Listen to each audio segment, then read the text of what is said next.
Let's learn more. Please join me in welcoming Ms. Susan Gibson, founder and president of Vivolor Therapeutics, Inc.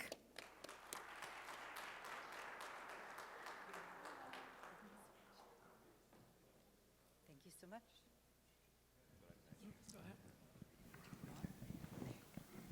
Go ahead. Thank you so much. Good afternoon. Good, we need some participation here.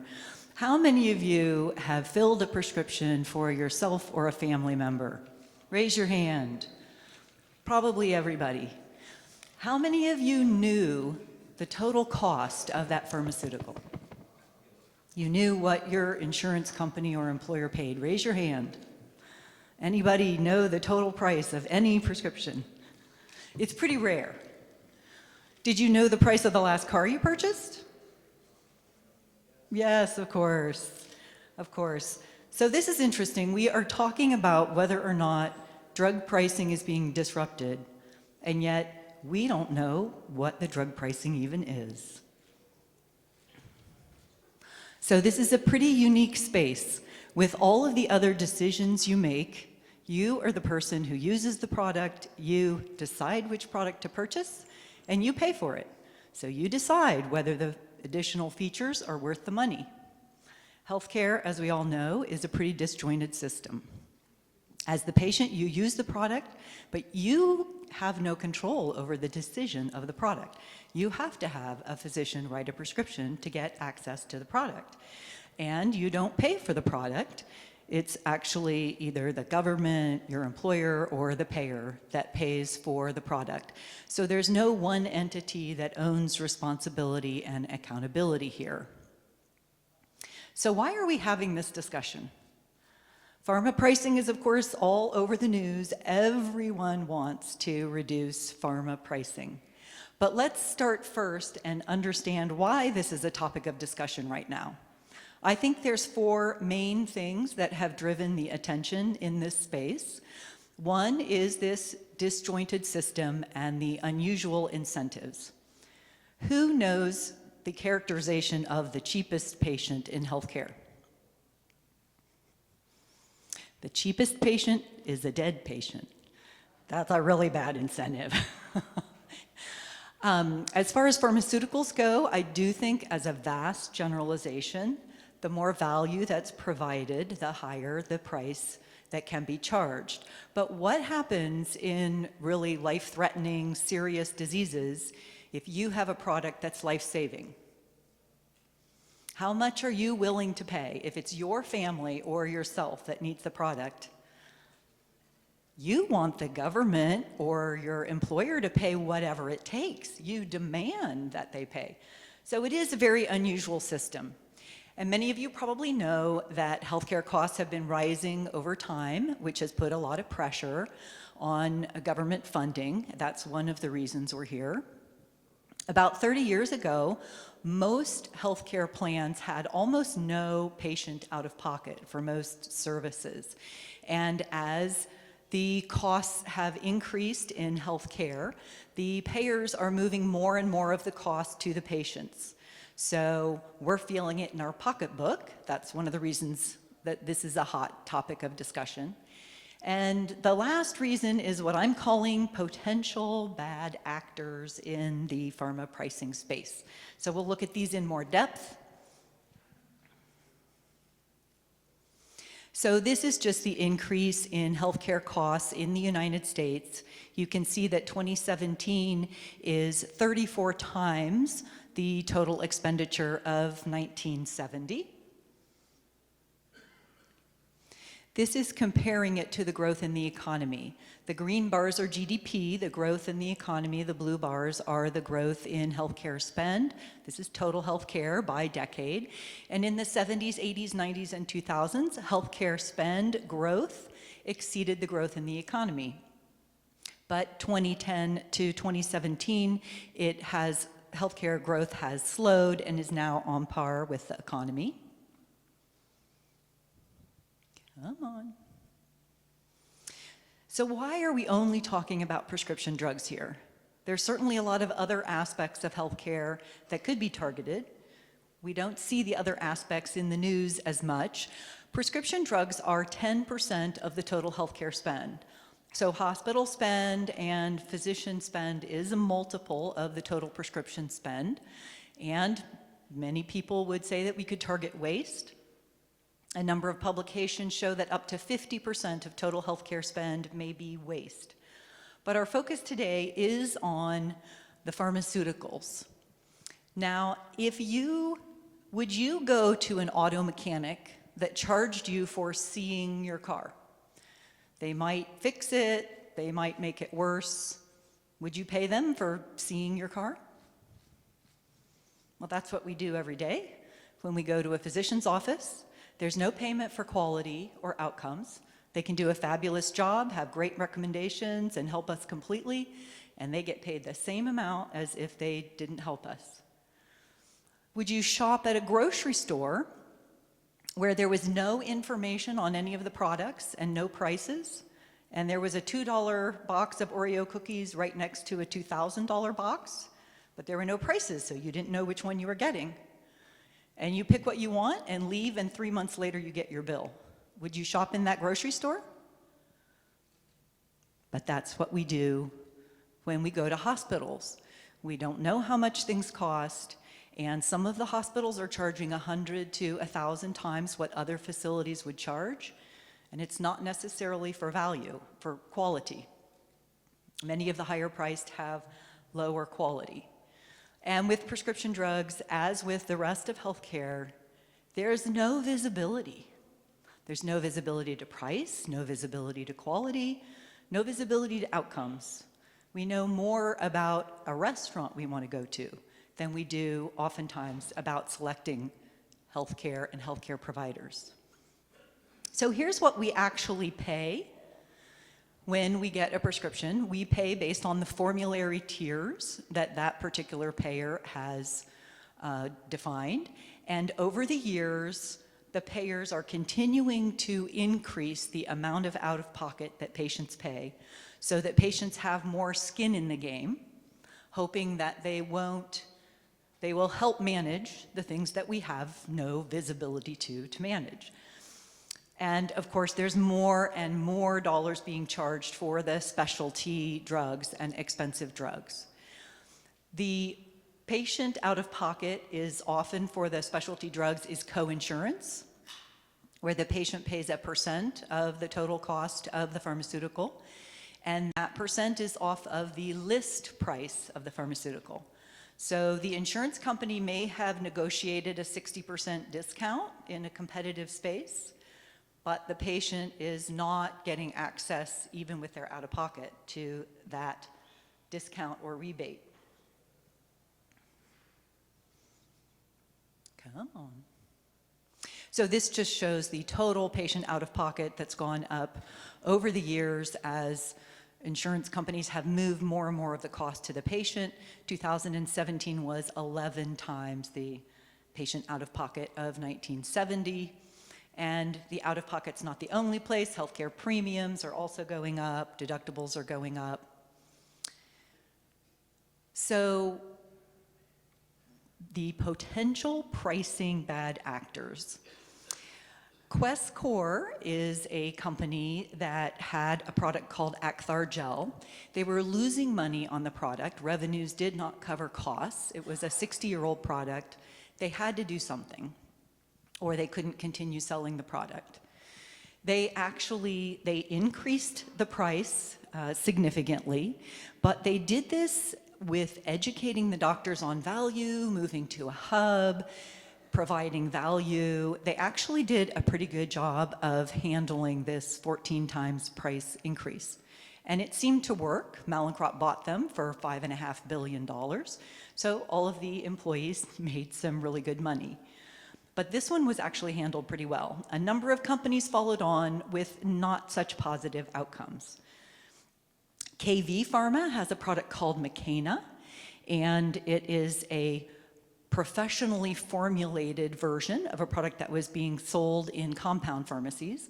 Compounding pharmacies charged $15 a dose, and KV was charging $1,500 a dose. They didn't stop there. They then sued the FDA, trying to get the FDA to stop compounding pharmacies from compounding it. Now, whether the compounding pharmacies were doing a good job and consistently providing it, I don't know, but the FDA did not agree. And a few senators got a hold of this. There were FTC hearings. At that point, KV dropped the price, but their stock had already plummeted. They went bankrupt. The FDA shut them down, and some of their executives were convicted of felonies. So that wasn't a very good outcome. Touring Pharma, many of you probably know Martin Shkreli, who is not a pharma industry person. He is a hedge fund manager who had experience in raising the price of pharmaceuticals. And he acquired Touring Pharma and took a 60-year-old drug and increased the price 55 times overnight. And he, I think, as most people know, was also convicted of felonies and is now in prison. So that was not a great outcome either. Valeant had essentially a business model of buying older products and actually pulling the R&D investment and jacking the prices up. They got a lot of bad press as well, and the company was not in good shape. And then the Mylan EpiPen also increased price. One of the reasons I have these listed up above is because there's some questionable value that's even added in those particular examples, but price was increased. Then we have the question of what about when you're providing value? When you have great innovation, how much is innovation worth? Most of these pharma pricing scenarios happened around 2014, and that was the same time that Sovaldi launched from Gilead, which was great innovations, over 90% cure rate for hepatitis C, but at what price? They were charging $1,000 a pill at launch. So this led to a lot of the questions about how much is innovation even worth? And this is a list of the top 10 most expensive pharmaceuticals. There's a lot of really expensive drugs. So the goal is to figure out how to reduce cost and not compromise quality, not compromise outcomes. How do you do that? Because innovation does cost money. And it's worth understanding a little bit about the business structure of the pharmaceutical companies. So this is a summary of the development costs on average of a pharmaceutical. These are publications by Tufts University Department of Drug Development, Dr. Damasi, so an academic institution. And in 1974, it was $54 million to develop a drug. In 2014, the last time they did an analysis, it was $2.6 billion to develop one pharmaceutical on average. So this is a 48 times increase during that time period. The largest increase we'll see in all of these statistics. This is primarily because of increases in regulations and increases in the data requirements to get to launch, although there's other factors. So the cost of developing a pharmaceutical is staggering, and it's incredibly risky. You would do better in the casinos than you would in the pharmaceutical business. The FDA estimates that 2% of products make it to market. Others estimate 0.02% make it to market. Of course, those that don't make it to market also come out of the total spend somewhere. And it takes anywhere from typically 12 to 19 years to get to market. So it's taking twice as long to get to market now as it used to, and the success rates are falling each year. So this is a complicated business. It is an expensive business. There's a lot of different things for pharma to negotiate here and balance their own needs for investor input. So in light of that, what are the possible options for managing pharma drug pricing? So one of the most effective is competition.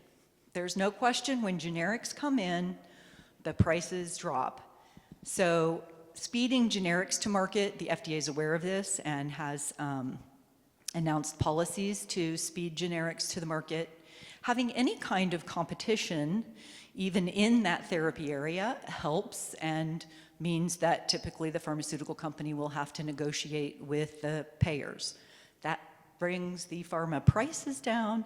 It doesn't necessarily bring the prices to the patient down because there's many middlemen who take cuts here. As a classic business model, when you're thinking about how to reduce prices, what do you think of?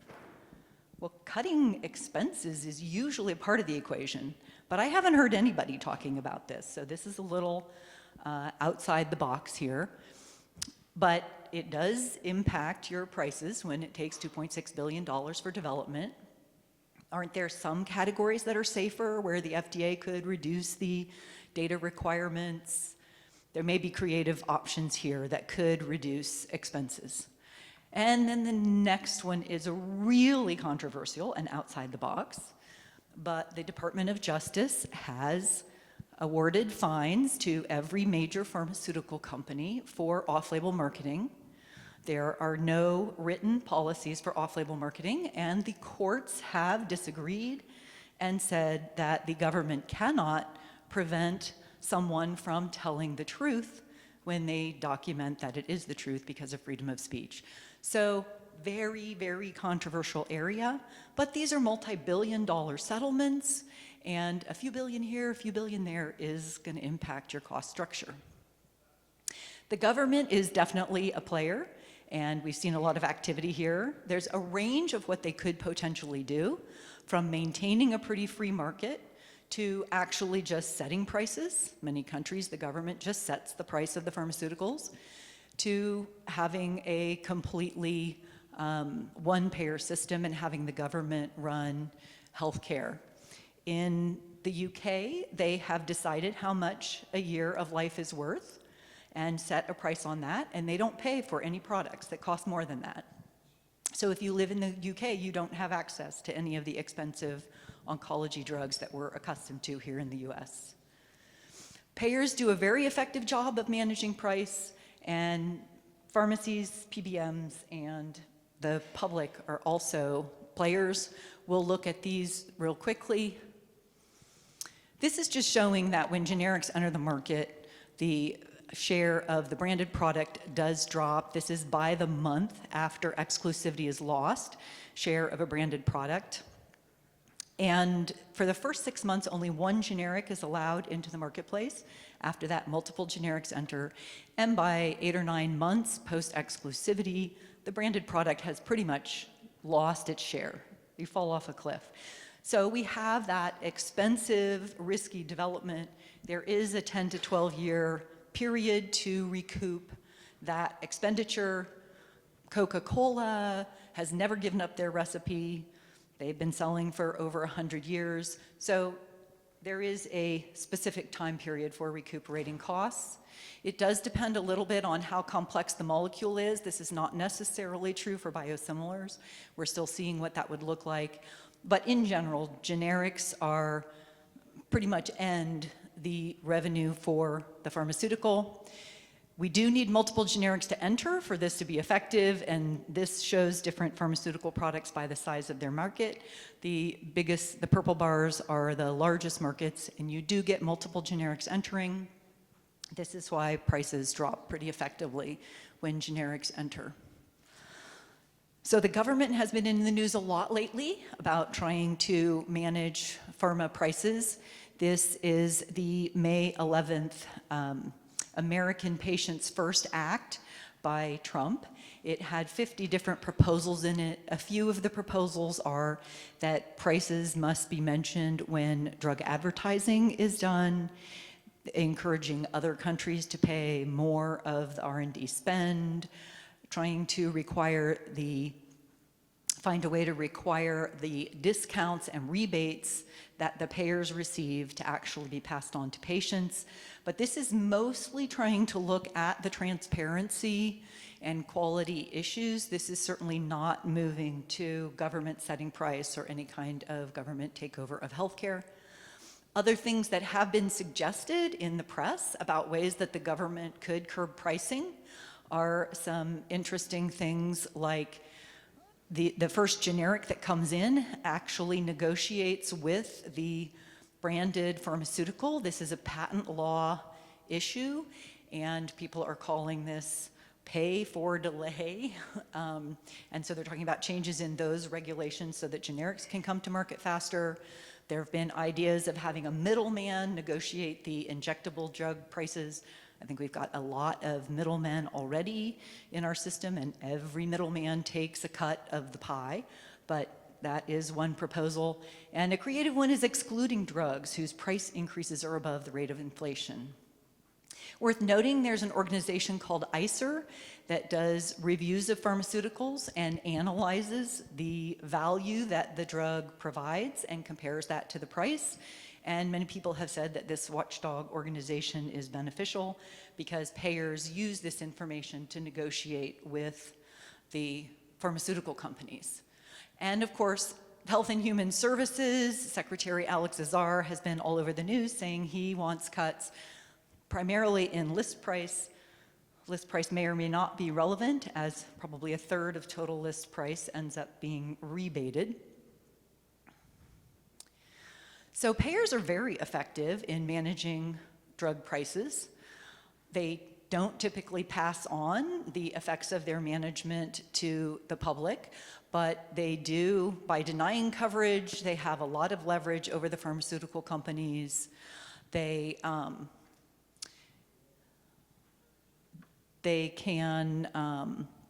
certainly contract for discounts. Again, they keep most of those discounts, but in competitive categories, it may be up to 60% discounts. They require generics and give reports to physicians about their generic fill rates. We as a country actually have the highest generic fill rates of any country. So we are effectively utilizing the generics. They have their usual tools of prior authorizations, step therapy, and the formulary management. They usually wait to cover a drug after it's been on the market for a while, and then the unofficial cover only on appeal, which means they wait until the patient complains a number of times to actually pay. So it saves the payers some money, but again, is not a help for the patients.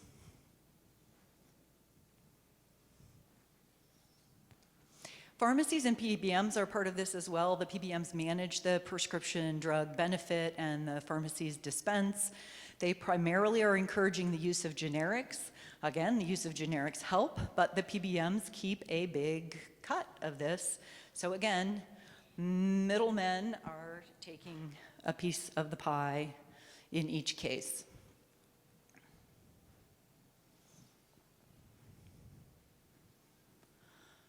Some of the pharmaceutical companies have actually made commitments to addressing drug pricing. A number of them have pledged to limit their annual price increases.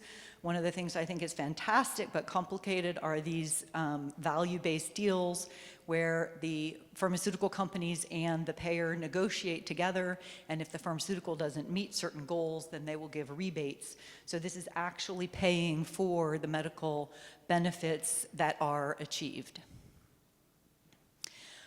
So will these efforts disrupt drug pricing? It depends on who you talk to.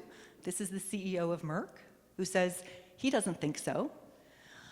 I actually believe that we already have had some impact from the press and the pressure. I think pharmaceutical executives take it into consideration that there's going to be public comments when they increase price. There is pressure continuing from the government, the payers, all the different entities, and the public outcry does have an impact. Again, the incentives are very unusual in this space, and it's a very complicated space. So in the end, whether this will end up disrupting drug pricing remains to be seen. Thank you.